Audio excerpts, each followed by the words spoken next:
December 28 எனக்கு பிடிக்காத நாள் வந்து டிசம்பர் 28. அன்னைக்கு காலையில் எங்கள் சகோதரி வந்து ஒரு கட்சி ஆரம்பித்து 18 வருஷம் நான் அதிகமாக இந்த இடம் தான்.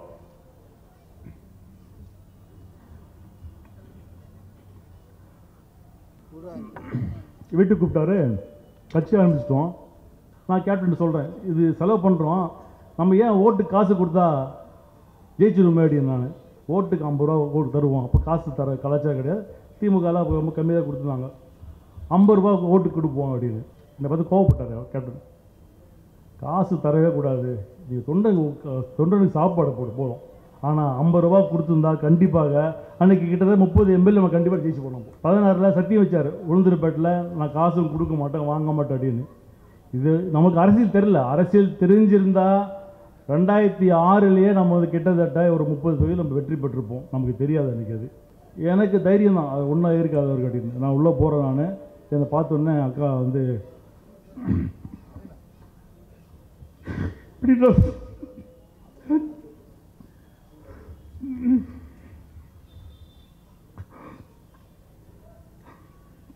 இப்படி சொன்னாங்க, நம்பிக்கை இல்லை பையன்.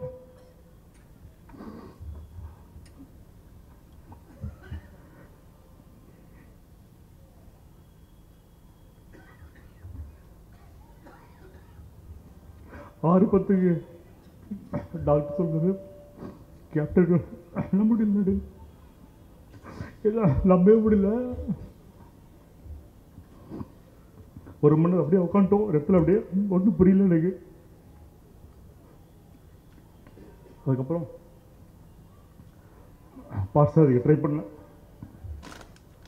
எல்லாம் சொல்லிட்டு பாடினா என்ன சார் சொல்றீங்க? ஆமா பாஸ், சரி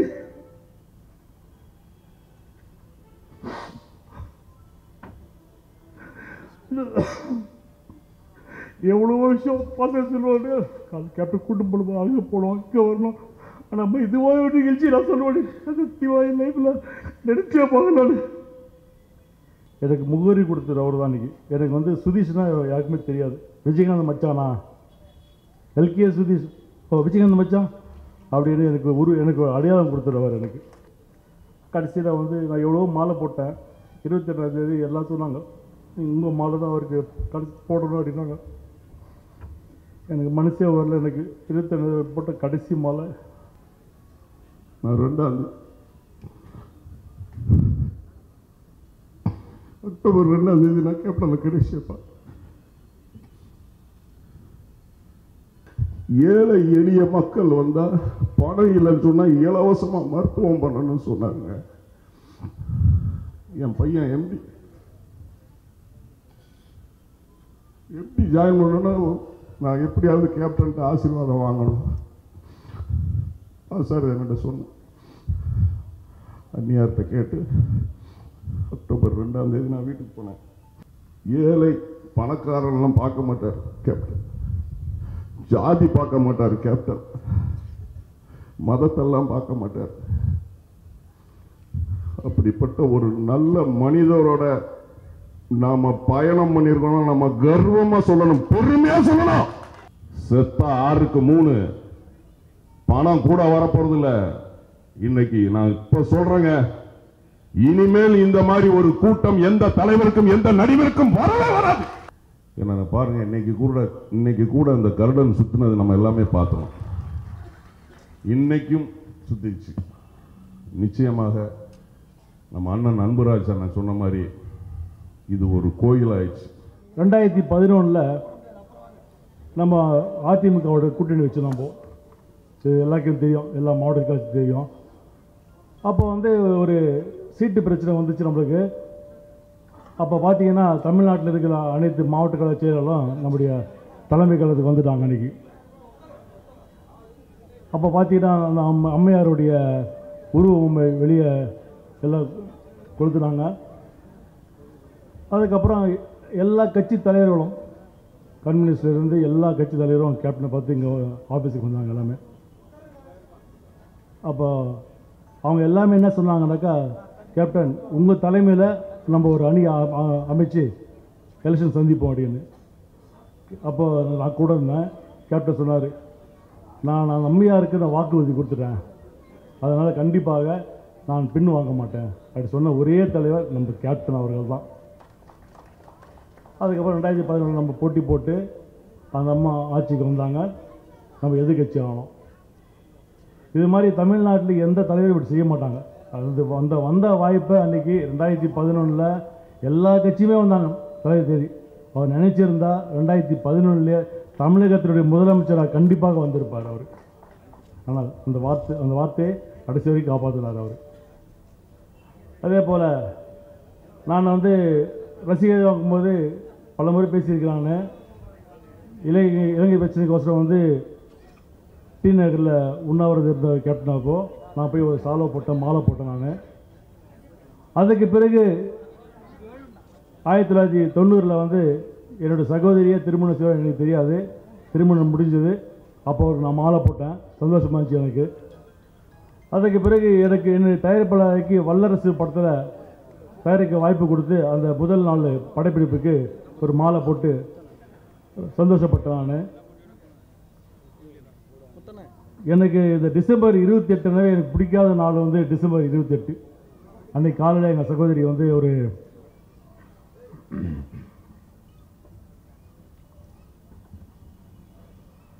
நான் இன்னும் ஆக்சுவலாக அழுவ பெருசாக வரமாட்டேங்குது. ஏன்னா அவர் இங்கே தான் இருக்கார், நம்ம கூட தான் இருக்கார் அவர்.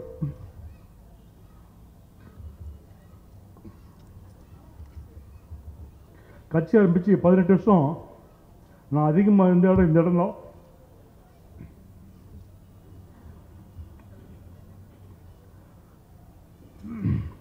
கட்சி ஆரம்பித்த உடனே என்னை வீட்டுக்கு கூப்பிட்டாரு.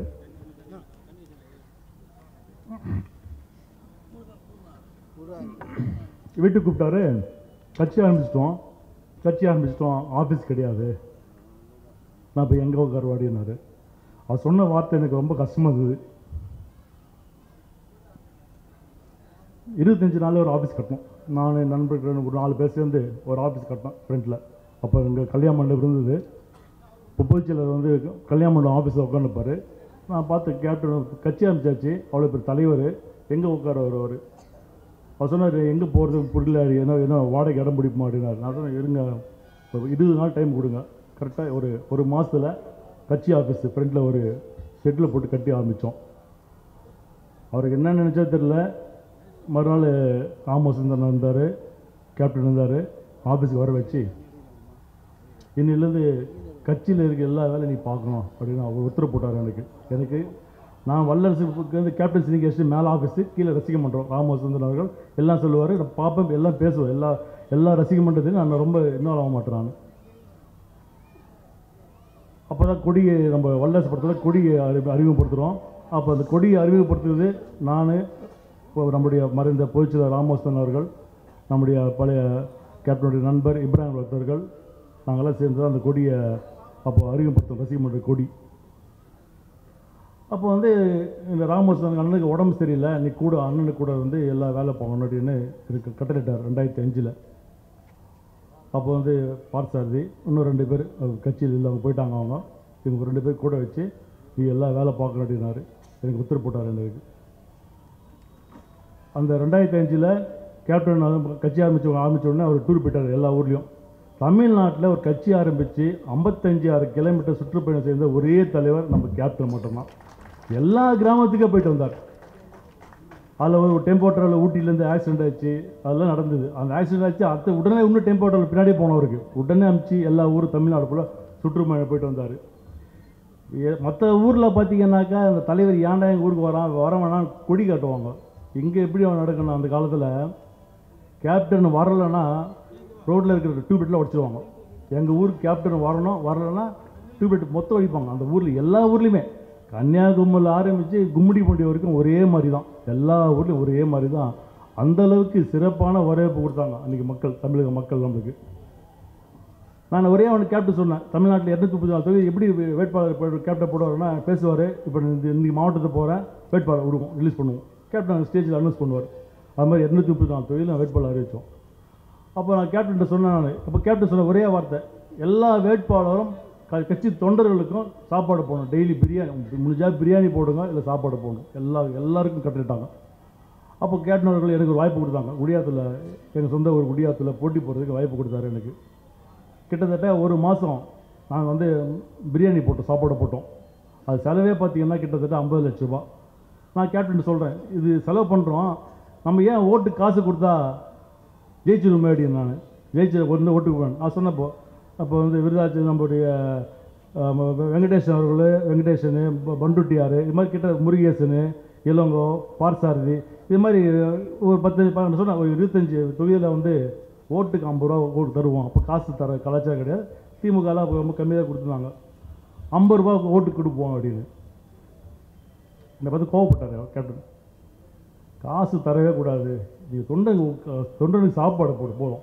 ஆனால் 50 ரூபா கொடுத்துருந்தா கண்டிப்பாக அன்றைக்கி கிட்டத்தட்ட 30 எம்எல்ஏ நம்ம கண்டிப்பாக ஜெயிச்சிருப்போம். ஆனால் கேப்டனுக்கு அது உடன்பாடு கிடையாது.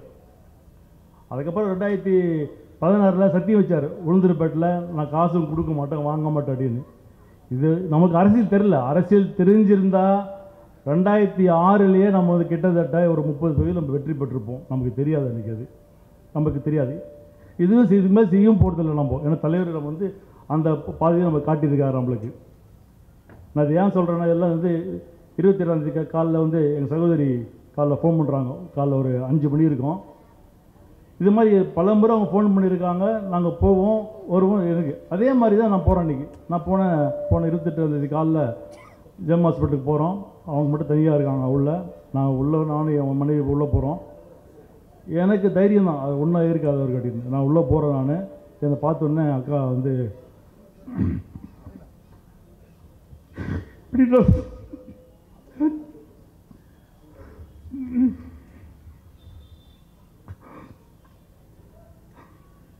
இப்படி சொன்னாங்க, நம்பிக்கை இல்லை பையோ.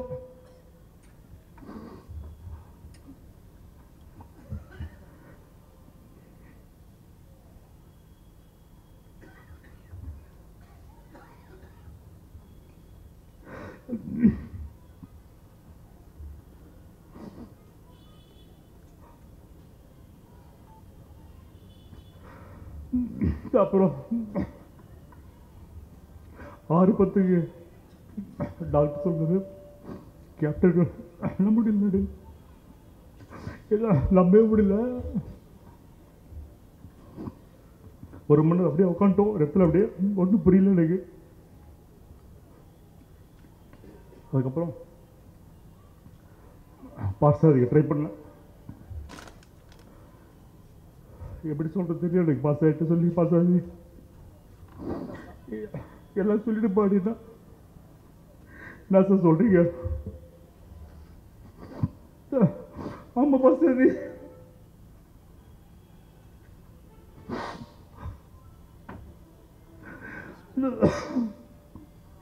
எவ்வளோ விஷயம் பாஸ் சொல்லுவாங்க. கேப்டன் கூட்டம் போடுவோம், அங்கே போனோம், இங்கே வரணும். ஆனால் நம்ம இதுவாக ஒரு நிகழ்ச்சி நான் சொல்லுவேன். சத்தியமாக என் லைஃப்பில் நினைச்சே போக நான்.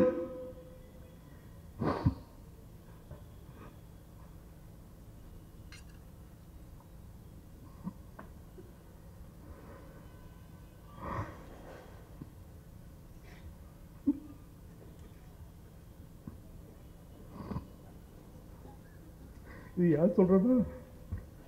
என் மேல அவ்வளோ நம்பிக்கை இருக்கு. 2006 அவர் கூட எல்லா பேருப்பேன். நான் இன்னைக்கு ஒரு உண்மை சொல்கிறேன். நான் 2011 41 சீட்டுக்கு வாங்கி வந்துட்டு அப்படியே என் கையில் கொடுத்தார். அப்படியே கொடுத்துட்டு வேட்பாளர் போட்டுருந்தேன். சத்தியமாக சொல்கிறேன், இது மாதிரி யாருமே சொல்ல மாட்டாங்க, நானே சொல்ல மாட்டேன். தலைவர் 2 கொடுத்து 41 தொகுதி வேட்பாளர் போட்டுருந்தார். இது மாதிரி ஒரு தலைவர் கிடைப்பாங்களா? எனக்கு முகவரி கொடுத்துரு அவர் தான். இன்றைக்கி எனக்கு வந்து சுதீஷ்னா யாருக்குமே தெரியாது. விஜயகாந்த் மச்சானா, எல்கே சுதீஷ், ஓ விஜயகாந்த் மச்சான் அப்படின்னு எனக்கு அடையாளம் கொடுத்துருவார். எனக்கு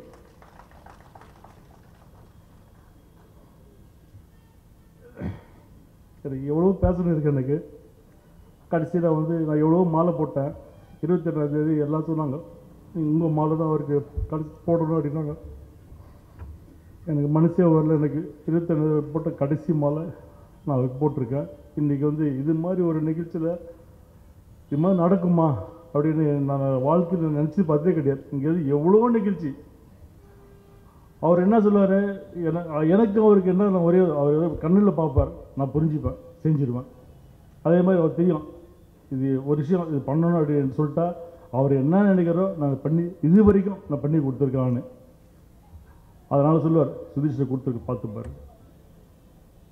இப்படிலாம் நான் வந்து கௌரவப்படுத்தினார், எவ்வளோ பண்ணார். எனக்கு கள்ளக்குறிச்சியில் 2009 வேட்பாளர் இருக்கிறேன். நான் வந்து ஒரு 3 நாள் எனக்கு பிரச்சாரம் வராரு. எனக்கு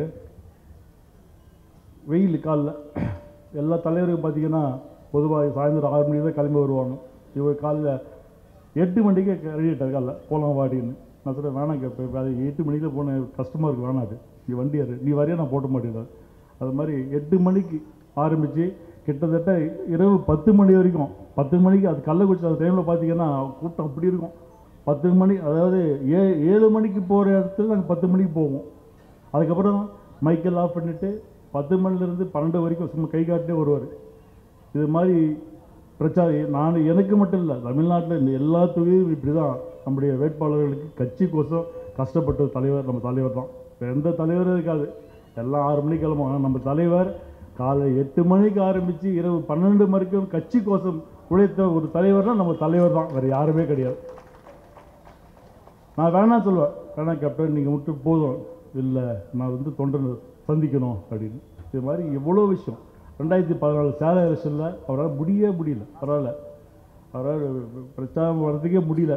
நாங்கள்லாம் யாருமே வேணாம் சொல்கிறோம், இல்லை வண்டியில் ஏறி போட்டு கேட்டார் அன்றைக்கி. அந்த அளவுக்கு எவ்வளோ பேசியும் போகலாம். இந்த தமிழ்நாடு இருக்கிற வரைக்கும் அவர் புகழ் இருக்கும். கேப்டன் நம்ம கூட இருப்பார். உலகத்தில் இருக்கின்ற 15 கோடி தமிழர்களுடைய ஒரே தலைவர் நம்முடைய கேப்டன் தான். கண்டிப்பாக இன்றைக்கி வந்து நமக்கு இவ்வளோ பெரிய கட்சியை நம்ம கையில் கொடுத்துருக்காரு. நம்ம எல்லாம் அனைவரும் ஒற்றுமையாக இருந்து அவருடைய பேரும் புகழத்தை நம்ம வந்து கண்டிப்பாக அவர் எந்த எண்ணத்து கட்சி ஆரம்பித்தாரோ அந்த எண்ணத்தை நம்ம கண்டிப்பாக அனைவரும் ஒன்றாக இருந்து செய்வோம் என்று கேட்டுக்கொண்டு விடைபெறுகிறேன். நன்றி, வணக்கம். ரமணா திரைப்படத்தில் தமிழ் சினிமாவில் என்னை அறிமுகப்படுத்தினார்.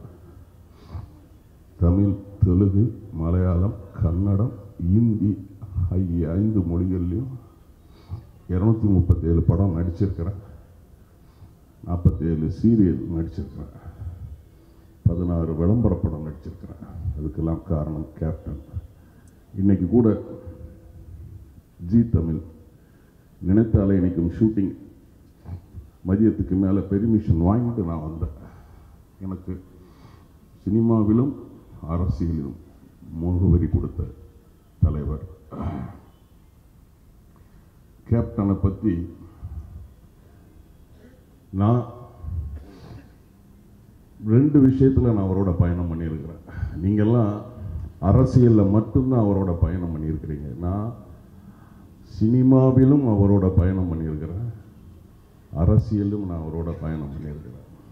மிகப்பெரிய ஒரு கொடுப்பினை எனக்கு. அதே போல் கேப்டன் அவர்கள் டைரக்ட் பண்ண விருதகிரி படத்தில் நான் நடிச்சிருக்கிறேன். அவர் என்னை அறிமுகப்படுத்தினார். அந்த படத்தில் என்னை அவர் இயக்கியிருக்கிறார். மிகப்பெரிய விஷயம். சினிமாவில் 53 54 இயக்குனர் அறிமுகப்படுத்தியிருக்கிறார். சுமார் 420 நடிகர்கள் டெக்னீஷியன்லாம் அறிமுகப்படுத்தியிருக்கிறார். கேப்டனை பற்றி சொல்லிகிட்டே போகலாம். அவருடைய மனித நேயத்தை பற்றி சொல்லணுமா, அவர் கொடுக்குற தன்மையை பற்றி சொல்லணுமா? அதாவது புரட்சி தலைவர் எம்ஜிஆர் அவர்கள்ட்ட ஒரு பத்திரிகை நிருபர் ஒரு கேள்வி கேட்டாராம். நீங்கள் கொடுக்கிறத ஏன் விளம்பரப்படுத்துறீங்க அப்படின்னு சொல்லி ஒரு பத்திரிகை நிருபர் கேட்டாராம். குடைவல்லன்னு சொல்கிறீங்களே, நீங்கள் ஏன் கொடுக்கிறத விளம்பரப்படுத்துறீங்கன்னு சொல்லி கேட்டதுக்கு எம்ஜிஆர் அவர்கள் என்ன சொன்னாராம், நான் கொடுத்தாலாவது 10 பேர் உதவி பண்ணுவாங்கங்கிறதுனால விளம்பரப்படுத்துகிறேன் அப்படின்னு சொல்லுவாராம். ஆனால் கேப்டன் அவர்கள் செஞ்சதை இதுவரைக்கும் சொல்லி காட்டினதே கிடையாது.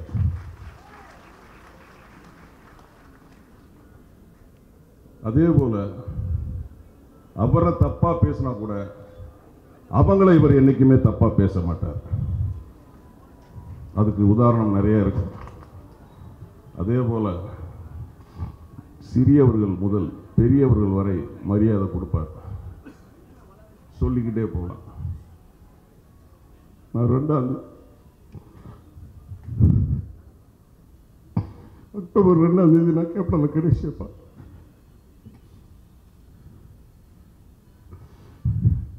என் பையன் எம்பிபிஎஸ் முடிச்சுட்டு எம்டி ஜாயின் பண்ணுறாப்புல கோயம்புத்தூர் மெடிக்கல் காலேஜில். ஃபஸ்ட்டு அவன் காலேஜில் படிக்க போகும்போது ரஷ்யாவுக்கு படிக்க போனான் எம்பிபிஎஸ். ஆஃபீஸ் கூப்பிட்டு வந்து கேப்டன் ஆசீர்வாதம் வாங்கினேன். கேப்டன் ஆசீர்வாதம் பண்ணார். எங்கே வேணாலும் படி, உன்னுடைய மருத்துவ சேவை தமிழ்நாட்டில் தான் இருக்கணும்.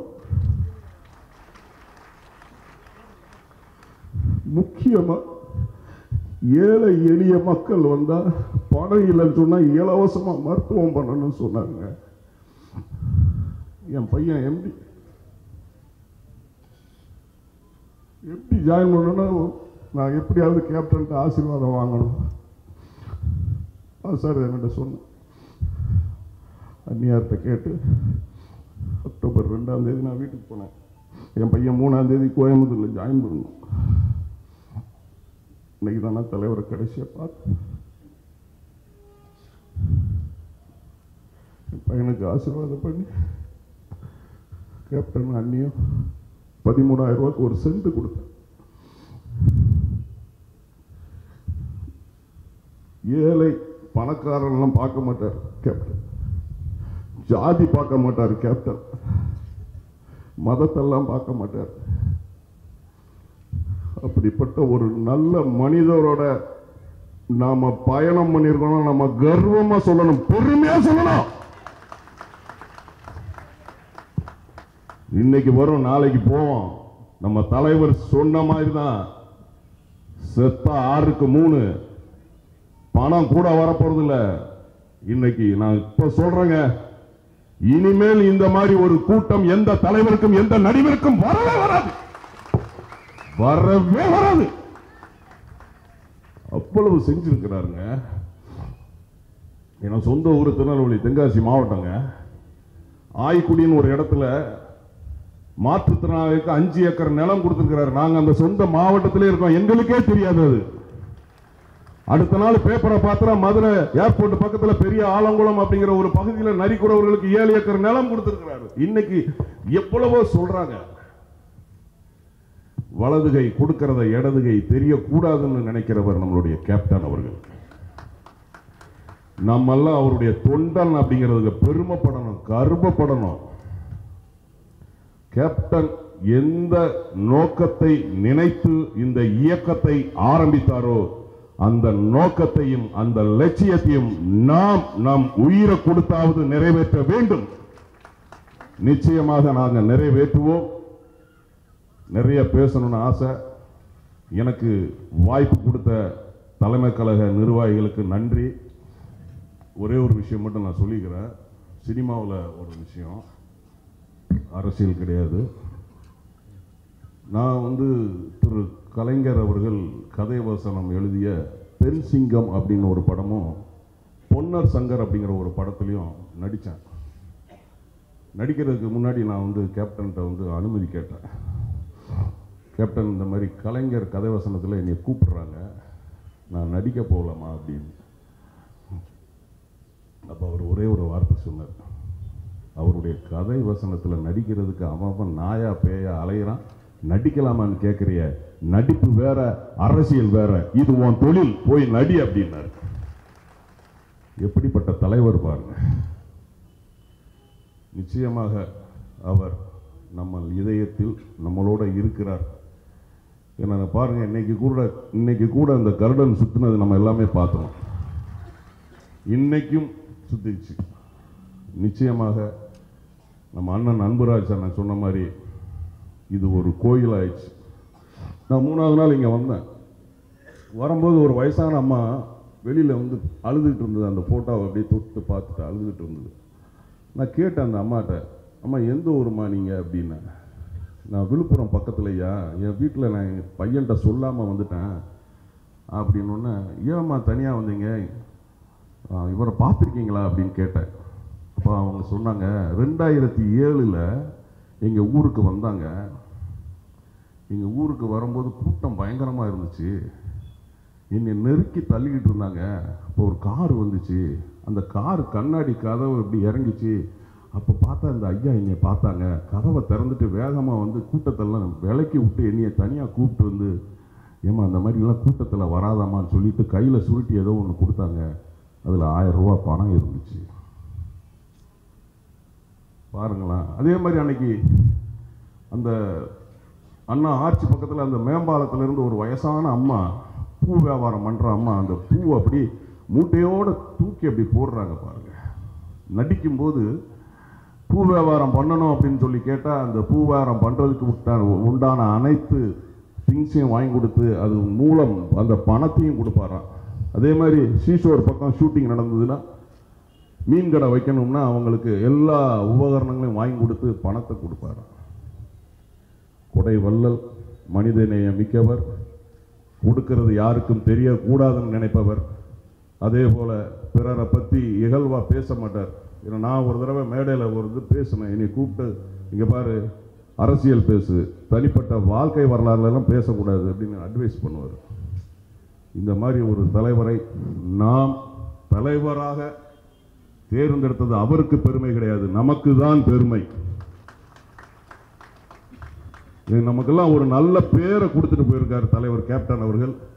இந்த பேரை நாம் காப்பாற்றணும். மேற்கொண்டு நாம் அந்நியார் அவர்களுக்கும் தம்பிக 2 பேருக்கும் நம்ம உற்ற உறுதுணையாக இருக்கணும். எனக்கு வாய்ப்பு கொடுத்த தலைமை கழக நிர்வாகிகள் அனைவருக்கும் என்னுடைய நன்றி. நிறைய இருந்தால் எடுத்துக்கங்க, குறை இருந்தால் மன்னிச்சுக்கங்க.